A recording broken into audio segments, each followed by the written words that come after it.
সৃষ্টিকর্তার উপর ধারণা রাখুন, কারণ সৃষ্টিকর্তা সম্পর্কে আপনি যেমন ধারণা রাখবেন নিশ্চয়ই সৃষ্টিকর্তা আপনার সাথে ঠিক তেমনটাই করবেন। আলহামদুলিল্লাহ, আলহামদুলিল্লাহ, আলহামদুলিল্লাহ।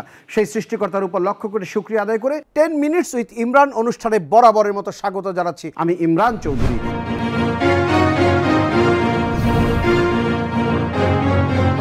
একজন এগিয়ে যাওয়া ব্যক্তির জীবনের গল্প সত্যি চমকপ্রদ।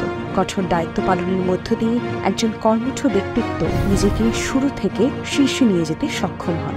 তাদের সফলতার প্রতিটি স্তর, প্রতিটি চ্যালেঞ্জ যেন রূপকথার গল্পের মতো। সততার মোড়কে একজন সফল ব্যক্তি হতে পারেন সম্মানীয়, অনুকরণীয়।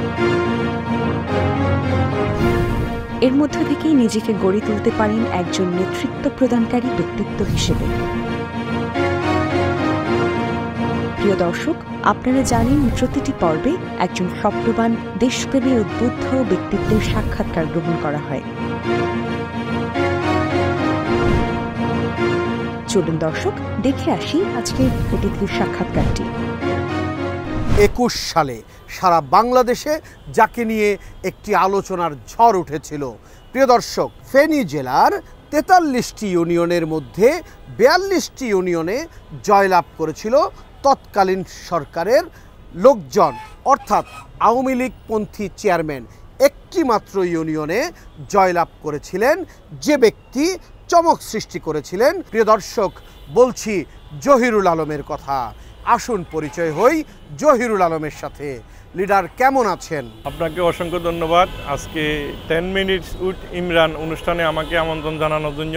এবং আমি বেশি গর্বিত আজকে যে আপনার যে অনুষ্ঠানে জাতীয়তাবাদী আদর্শের আমাদের প্রিয় অভিভাবকবৃন্দ, আমাদের সম্মানিত সিনিয়র যুগ্ম মহাসচিব, আমাদের স্থায়ী কমিটির সম্মানিত সদস্য, যারা আপনার এই সুন্দর মহতী অনুষ্ঠানে এর আগে প্রোগ্রাম করেছেন, সেরকম একটি মহতী প্রোগ্রামে শহীদ প্রেসিডেন্ট জিয়া রহমানের আদর্শে একজন ক্ষুদে কর্মী হিসাবে কথা বলার যে সুযোগ পেয়েছি, এই জন্য আপনার কাছে আমি কৃতজ্ঞতা জানাই। জহিরুল আলম ভাই, জানতে চাচ্ছি ছাত্র জীবনে ছাত্র দলের রাজনীতির সাথে সম্পৃক্ত হয়েছিলেন। প্রশ্ন, অন্যান্য রাজনৈতিক দল থাকতেও ছাত্র দলের সাথে কেন সম্পৃক্ত হয়েছিলেন? স্কুল শাখা ছাত্র দলের সহসম্পাদক থেকে আমার ছাত্র রাজনীতি শুরু করেছি। এর পরবর্তীতে আমি ইউনিয়ন ছাত্র দলের সাধারণ সম্পাদক ছিলাম, ইউনিয়ন ছাত্র দলের সভাপতি ছিলাম এবং উপজেলা ছাত্র দলের সাংগঠনিক সম্পাদক ছিলাম আমি প্রায় 11 বছর। তারপরে দীর্ঘদিন ফ্যাসিস্ট আওয়ামী লীগের সময় 17 বছর আমাদের উপজেলা যুব দল এবং বিএনপির কমিটি না হওয়ার কারণে আমি পরবর্তীতে ছাত্র রাজনীতির পরে এখন পর্যন্ত বিএনপির পদের সাথে আমি নিজেকে সম্পৃক্ত করতে পারি নাই। যারা অভিভাবক, আমার জেলা এবং উপজেলার যে নেতৃবৃন্দ, তারা আমাকে আমার সম্মান অনুযায়ী আমাকে একটা যোগ্য পদে অধিষ্ঠিত করবেন বলে আমি বিশ্বাস করি। আমার হাতে গড়া যে কর্মী, তারা প্রত্যাশা করে যে আমি উপজেলা বিএনপির একটা যোগ্য স্থানে যেন আমাকে তারা স্থান দেয়। এটা আমার হিতাকাঙ্ক্ষী যারা, আমার অভিলাষী যারা, তারা এটা প্রত্যাশা করে আমার দল এবং আমার দলের অভিভাবকদের কাছে। জহিরুল আলম সাহেব, ছাত্র রাজনীতি শেষ করে খুব তরুণ বয়সে আমরা দেখেছি আপনি চেয়ারম্যান নির্বাচিত হয়েছেন। প্রশ্ন, তরুণ বয়সে জনপ্রতিনিধি হওয়ার চিন্তা ভাবনাটা কিভাবে আপনার মধ্যে আসলো? শহীদ প্রেসিডেন্ট জিয়া রহমানের প্রতি আমার প্রথম ভালোবাসা সৃষ্টি হয়েছিল আমার ছাত্র জীবনে, ওনার 19 দফা কর্মসূচির মাধ্যমে। আরেকবার আমার ভালোবাসা তৈরি হয়েছে আমি যখন এবার হজে গিয়েছি, আমি দেখলাম আরাফার ময়দানে শহীদ প্রেসিডেন্ট জিয়া রহমানের নামে একটি স্টেট সাইনবোর্ড আছে। আল্লাহ পাক যেখানে রহমত বর্ষণ করেন এবং লক্ষ কোটি মানুষকে ক্ষমা করেন, সেই আরাফার ময়দানে জিয়া রহমানের নাম দেখে আসলে আমি শহীদ প্রেসিডেন্ট জিয়া রহমানের একজন ক্ষুদে কর্মী হিসাবে আসলে আমি আরও গর্বিত এবং আরও আনন্দিত। জিয়া রহমানের আদর্শে যারা রাজনীতি করে তাদের সমাজ সেবা এবং মানুষের সেবা করার একটা আগ্রহ জন্মায়। যেহেতু আমাদের দলের প্রতিষ্ঠাতা শহীদ প্রেসিডেন্ট জিয়া রহমান তৃণমূলে কাজ করেছেন, রাজনীতিকে এসি রুম থেকে তৃণমূলে নিয়ে গেছেন আমাদের আদর্শের জনক। ছাত্র রাজনীতি থেকে জড়ানোর পাশাপাশি আমি কিছু সামাজিক কর্মকাণ্ডের সাথেও সম্পৃক্ত ছিলাম। ওই সুবাদে আমার একটা পর্যায়ে 11 সালে যখন ইউনিয়ন পরিষদ নির্বাচন আসছে, আমাকে আমার কর্মী এবং আমার এলাকার মুরব্বিয়ান যারা আমাকে ভালোবাসে, তারা আমাকে অনুপ্রাণিত করেছে যে প্রার্থী হওয়ার জন্য। আমি তখন 28-29 বছর বয়সে আমি 11 সালে প্রথম চেয়ারম্যান নির্বাচিত হয়েছিলাম। আমি আসলে শিক্ষা, কৃষি এবং যোগাযোগ খাতে আমি উন্নয়ন করে আমি তৃপ্তি পেয়েছি। যেহেতু শিক্ষিত জাতি গঠনে আমাদের জিয়া রহমানের 19 দফার একটা অংশ ছিল, তা আমি শিক্ষা খাতে আমি চেষ্টা করেছি আমার সময়ে যে ভালো পরিবেশ, শিক্ষার পরিবেশ তৈরি করা এবং পাশাপাশি আমার এলাকার অনুন্নত জনগোষ্ঠীর জন্য আমি কাজ করেছি। আমার রাস্তাঘাট এবং বিদ্যুতের জন্য আমি কাজ করেছি। এবং আপনি জানলে খুশি হবেন ইমরান ভাই যে আমার হাত ধরে আমার ইউনিয়নের শতভাগ বিদ্যুতায়ন হয়েছে। জহিরুল আলম সাহেব বিগত 17 বছরে কেমন ছিলেন? আমাদের যিনি নেত্রী, আমাদের মা দেশনেত্রী বেগম খালেদা জিয়া থেকে শুরু করে আমাদের তৃণমূলের একজন শিশু পর্যন্ত, মানে আমাদের জিয়া পরিবারের একজন শিশু পর্যন্ত 17 বছর নির্যাতনের শিকার এবং গুম খুনের শিকার আমাদের ভাইয়েরা। তো 17 বছর আসলে আমাদের জীবনের একটা বিশিজিকাময় একটা জীবন। আমি নিজেও ব্যক্তিগতভাবে 16 সালে আমার বাড়িতে হামলা হয়েছে, আমি চেয়ারম্যান থাকা অবস্থা আমার পরিষদে হামলা হয়েছে, আমার বাড়িতে ভাঙচুর হয়েছে, একাধিক মামলার আসামি হয়েছি এবং দীর্ঘদিন আমি পলাতক জীবনযাপন করেছি। হামলার পরে যদি আসলে আমি নিজেকে সরিয়ে না নিতাম তাহলে হয়তো এতদিনে আমি জীবিত থাকতাম না। আমাকে মৃত্যুর যে পরিকল্পনা করা হয়েছে ওই পরিকল্পনাগুলো আসলে আজও বন্ধ হয় নাই, আজও চলমান আছে। আমি যখন ধানের শীষ নিয়ে নির্বাচন করেছি 16 সালে, যারা আমার বিরুদ্ধে নৌকার ফাঁদ থেকে সহযোগিতা করেছে তারা আজও সোচ্চার। আমাদের মান্যবর জেলা প্রশাসক মহোদয়, যেহেতু আমাদের ফেনী জেলাতে একমাত্র জনপ্রতিনিধি হিসাবে আমি এখনও আছি, তাই উনি আমাকে স্থানীয় চেয়ারম্যান হিসাবে উনি আমাকে নির্দেশ দিয়েছেন যে এই বাঁকা নদীর সোজাকরণে ড্রেজিংয়ের কাজ পরিচালনা করার জন্য। আমি নির্দেশপ্রাপ্ত হয়ে জেলা এবং উপজেলা প্রশাসনের সার্বিক তত্ত্বাবধানে আমি এখানে ড্রেজিংয়ের কাজ পরিচালনা করছি। আসলে এটা বাণিজ্যিকভাবে কোনো বালু উত্তোলন নয়, আমার এই বালিমহল থেকে এক মুষ্টি বালুও কোথাও যায়নি। তানও দুর্যোগ ব্যবস্থাপনা মন্ত্রণালয়ের সচিব মহোদয়, মান্যবর জেলা প্রশাসক মহোদয় আমাদের এলাকা পরিদর্শন করেছেন, এলজিডির এক্সিএন মহোদয় এবং পানি উন্নয়ন বোর্ডের এক্সিএন সহ আমাদের উপজেলা নির্বাহী অফিসার মহোদয়, একাধিক কর্মকর্তারা, সরকারি কর্মকর্তা আমাদের এখানে ভিজিট করেছেন।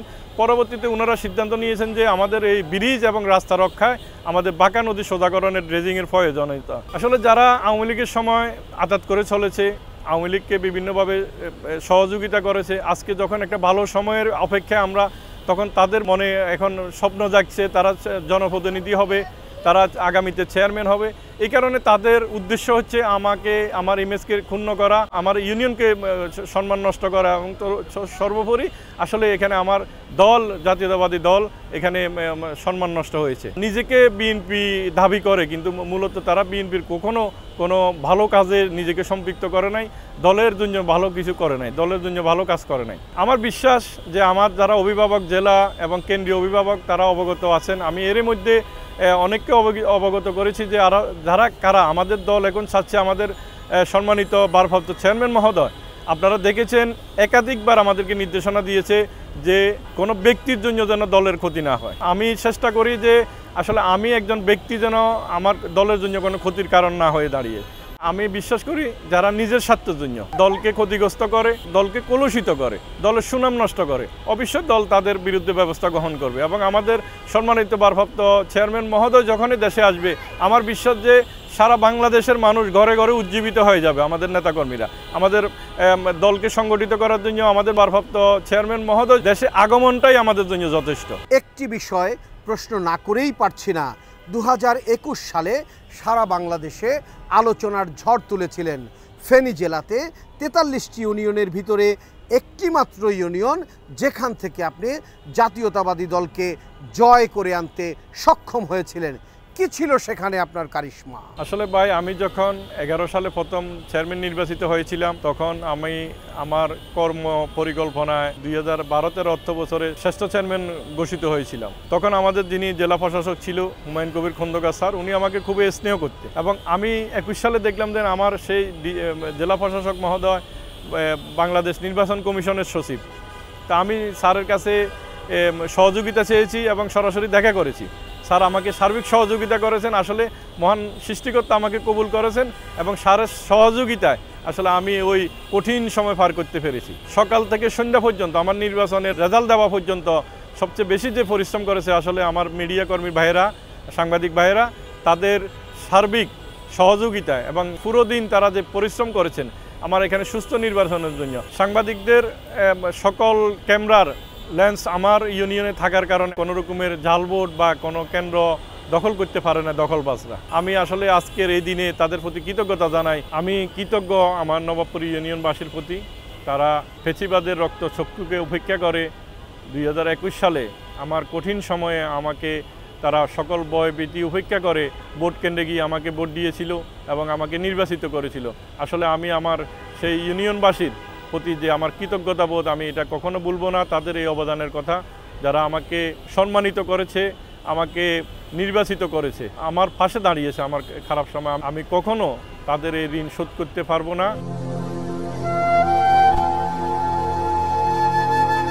আমি নবাবপুর ইউনিয়নবাসীর পাশে ছিলাম এবং ইনশাল্লাহ আগামীতেও থাকবো। আপনারা আমার জন্য দোয়া করবেন যেন কোনো চক্রান্তকারীর চক্রান্তে আমার কর্ম যেন থেমে যেতে না হয় এবং আমার আগামী দিনগুলো যেন আমি আমার দল এবং আমার ইউনিয়নবাসীর জন্য কাজ করতে পারি। জহিরুল আলম সাহেব, আমাদেরকে সময় দেওয়ার জন্য আপনাকে ধন্যবাদ। ইমরান চৌধুরী ভাই, আপনাকে অনেক ধন্যবাদ এবং আমি কৃতজ্ঞতা জানাই যে আপনার আমাকে এই সুযোগটি করে দেওয়ার জন্য। যারা এই অনুষ্ঠান দেখছেন এবং আগামীতেও দেখবেন, সকলের প্রতি আমি আন্তরিক ধন্যবাদ জানাই। এবারের মতো বিদায় নিচ্ছি আমি ইমরান চৌধুরী। পরবর্তীতে দেখা হবে নতুন কোনো স্থানে নতুন কোনো অতিথির সাথে। ততক্ষণ ভালো থাকুন, সুস্থ থাকুন।